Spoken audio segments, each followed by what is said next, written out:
I know me saying that the justice system in Jamaica is deeply corrupted and to some degree absolutely twisted, but sometimes they do get it right. Sometimes they do what it is that needs to be done. Sometimes they understand the assignment. And in this particular video, they understood the assignment. This story right here, I'm going to need you to strap in, go fix you a drink, roll up a smoke, pull up, sit down, and take in these details. You know, love is blind. And the saying that love is blind is actually really, really real. Because when you're in love, you're blinded to all the big red flags waving in the air. A lot of people lose their lives because they were so in love. So in love that they were blinded to the fact that the person that came to kill them was the person they were calling honey, baby, my boo, love of my life, best thing that ever happened to me. The person they would roll over in bed and make love to and then say, I love you so much. And this person all along in their mind was thinking, I can't wait for your funeral. That's deep.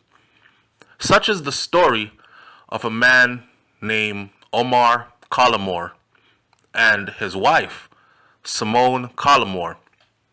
But before there was Simone Collymore, Omar Collymore had somebody else that, according to Florida law enforcement officials, he did the same thing too.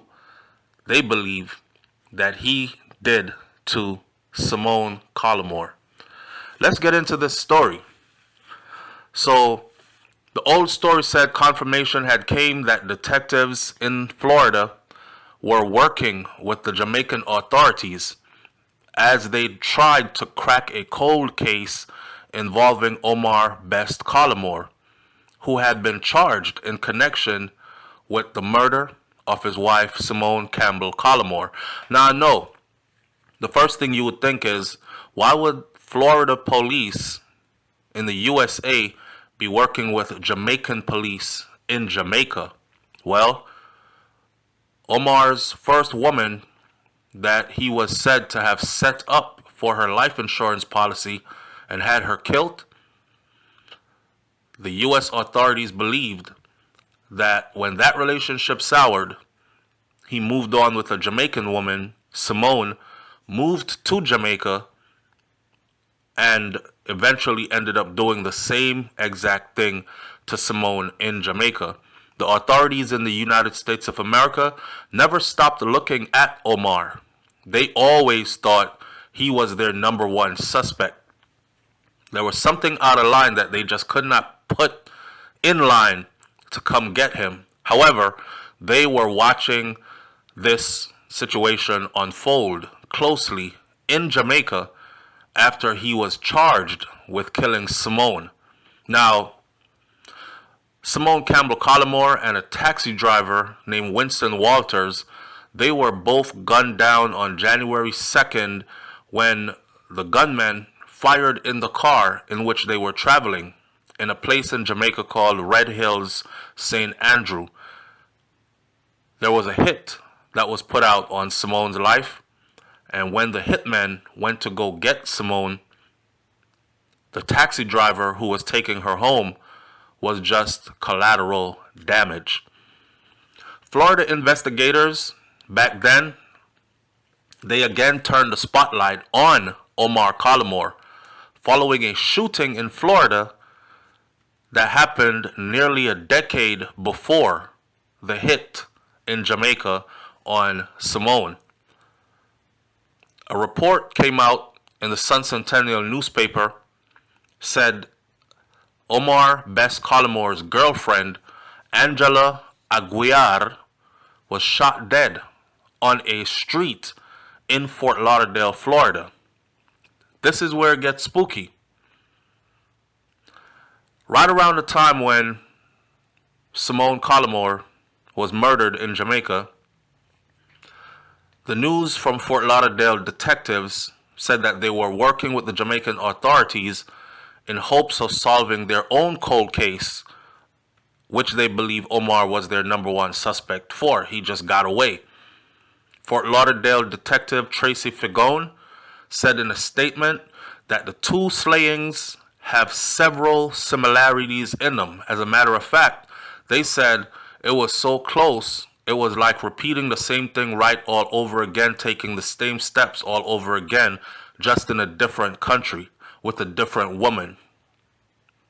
The newspaper said, according to Broward Court's records and according to relatives, in addition to being romantically linked to Omar Collymore, both of the women had hefty life insurance policies that listed him as the beneficiary. It also said that for years, Omar, who was 35 at the time, had been a person of interest in the slaying of Angela Aguiar on June 30th of 2008, but the Fort Lauderdale investigators did not have enough evidence to make an arrest on him. Miss Aguiar, who was gunned down in the streets of Fort Lauderdale, Florida, she was 38 at the time, and she was killed around 3:30 a.m. while the couple was traveling to a downtown bar to meet friends. They were out 3:30 a.m., bar hopping, walking around, having some fun.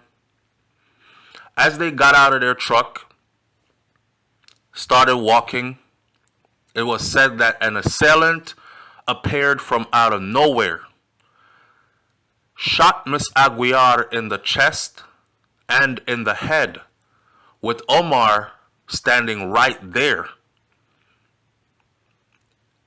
Omar then told the police that he saw the gun in the person's hands and he just took off and ran for cover, and that's why he was not hurt. They found that very suspicious. Why would a person come up and just shoot the weakest link? Omar is big, bodybuilding, weightlifter, strong. If anything, the first person a person waving a gun around would shoot is someone who looks like they would give them a fight, which is Omar.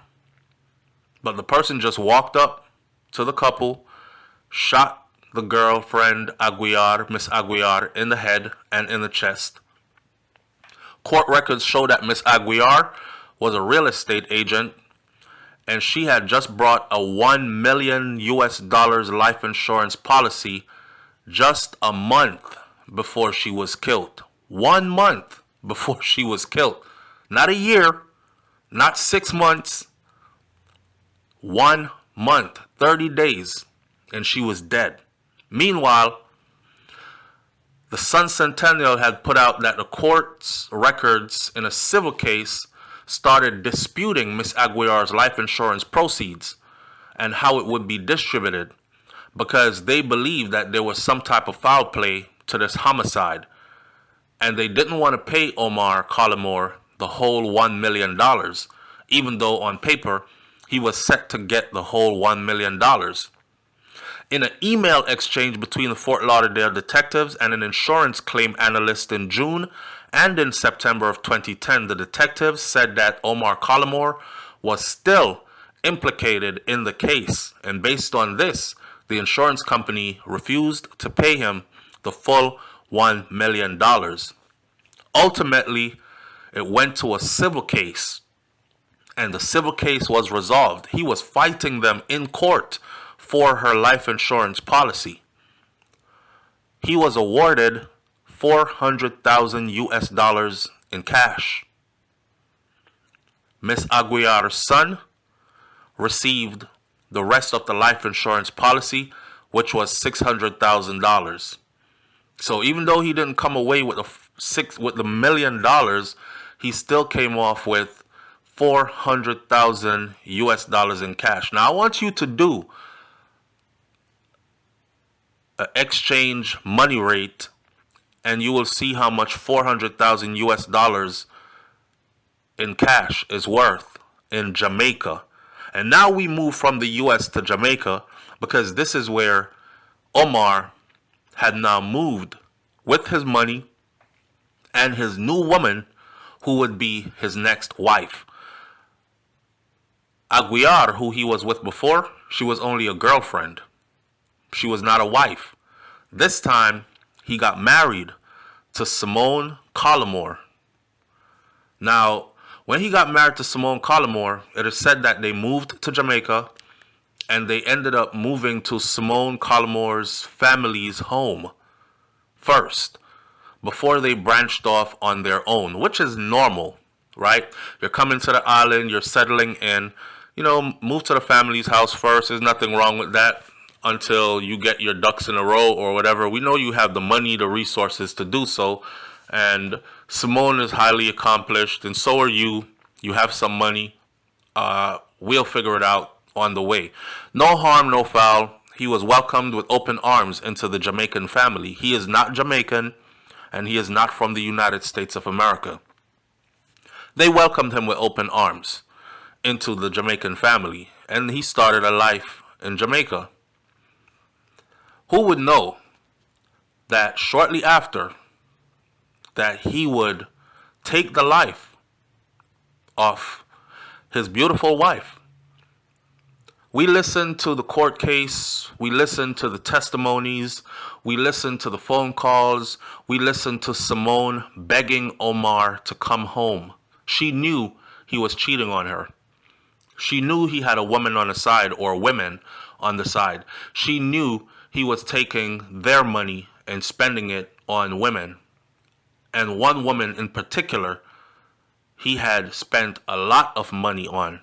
Flown her out of the country from Jamaica to the United States of America on shopping sprees, invested a lot of money in business ventures for her.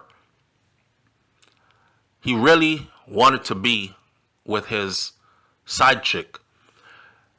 In court, the documents from the phone calls came out where he told the side chick, just give me a little bit more time. We'll be together soon. And that was shortly before his wife was killed. The side chick who testified in court also said once she realized what was going on, she started ghosting him. She didn't want to have anything to do with him because she could put one and one together and it just didn't seem right to her. Then he started asking back for the millions of dollars that he had invested in her business and had given to her over the time that they were being intimate and being together. She said, I don't have any money to give you back, right? He became angry. However, he still wanted to be with her. Fast forward to 2024, and everything comes full circle. Omar Collymore is on trial in Jamaica, and eventually he is found guilty. He is mainly found guilty because the hitmen who he hired, they got caught. They told on him and they exposed the plan, particularly one of the hitmen. They exposed the plan, how it was planned, how much he planned on paying them, how many times he went after his wife, how many times he would track her coming home from work. This woman would call home to tell her husband, hey babe, I'm leaving work right now. I'm on my way home. I love you. I'll see you soon, okay? And he would say, I love you too. Drive safe. And then he would hang up the phone, and then he would call the hitman, and he would say, hey, she's leaving work right now. Try to catch her before she gets here. They had already scoped out the route that she would drive from home to work, from work to home. And he would tell these men where to and when to catch her. They missed a couple of times. I don't know if she took a different route just by chance, or they missed the vehicle she was in. But on this particular day when she was killed, they caught her. And they caught her right at her gate. She lived in a gated community, and as the gate was opening to let the vehicle she was in Inside, men rode up on motorcycles, jumped off the motorcycles, and pumped many bullets into the vehicle.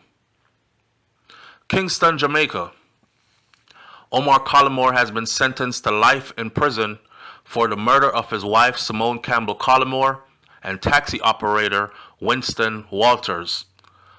Omar Collymore, who was also sentenced to a year and 6 months for conspiracy, he must now serve 46 years and 6 months before he is even eligible for parole. Very rarely do I see them give this much time in Jamaica to murderers. Murderers get 30 years, 25 years, 15 years, 18 years. Unless you've killed like a mom and all her children in one particular case that was dubbed, I think, the Clarendon Massacre. But other than that, people don't normally get 46 years before eligible for parole. Dancehall artist Vybz Kartel had gotten the most time I had ever seen, which was 35 years before he is eligible for parole. Now, mind you, 46 before you are eligible for parole does not mean that you will get parole after serving 46. It just means at the end of 46 and 6 months, they will start to consider you for parole. You could be there 56, 66, 76 before they finally decide, okay, he is rehabilitated, he's paid his dues, let him go now. That sentencing was handed down by Judge Lathan Pusey in the Supreme Court. His co-accused, Michael Adams and Dwayne Pink, they also received life sentences for the murders. Adams becomes eligible for parole after 42 years and 6 months, while Pink must serve at least 32 years and 6 months before he is eligible for parole. These are the three main characters. Omar Collymore being the mastermind behind it. The other two being the ones who facilitated his plan. Adams and Pink, meanwhile, they also received 2 years and 6 months and another 1 year and 6 months respectively for conspiracy. All of their sentences are to run concurrently. The third co-accused, Shaquilla Edwards, who was found not guilty for conspiracy to murder, has been sentenced to 1 year in prison. Well, many people are saying that Shaquilla Edwards should have been given the same amount of time as everybody else, but that's the way the cookie crumbled. Now, sad situation is there were mixed feelings. Simone Collymore's parents, the loved ones of murder victim Simone Collymore and taxi operator Winston Walters, they had expressed mixed feelings about the sentencing that were handed down Friday to the men who were responsible for their loved one's death. And according to the still grieving family members, they believe that the men should have been slapped with longer times behind bars before they were eligible for parole. 60 years before you're eligible for parole. 70 years before you're eligible for parole, which would actually constitute a real life sentence. Says to be 40 years old and you get 60 years, you'll be 90 before you're eligible for parole. Ain't much good life left after that. They particularly took issues with the 1 year prison term of Shaquilla Edwards, who was charged and convicted only on a count of conspiracy to murder.